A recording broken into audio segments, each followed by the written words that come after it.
توحید کی تین قسمیں: توحید ربوبیت، توحید اسماء و صفات اور توحید الوہیت۔ توحید ربوبیت کا کیا مفہوم ہے مختصر؟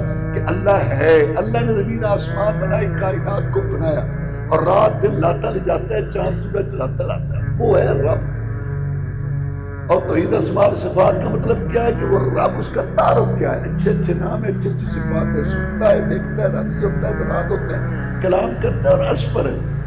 اچھا، وہ جو رب ہے اور کامل مکمل صفتوں والا ہے، تو پھر ہر قسم کی عبادت کے لائق بھی وہی ہے۔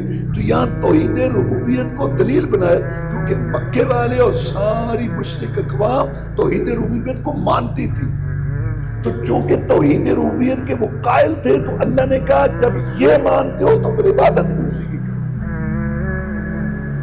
توحید ربوبیت کو ایک جگہ نہیں، قرآن میں کئی جگہ پر دلیل کے طور پہ، جو آپ کسی آدمی سے بات کرنا چاہتے ہیں، اس کو ایک چیز منوانا چاہتے ہیں، تو پہلے وہ آپ چیز ذکر کریں کہ جس کو وہ مانتا ہے۔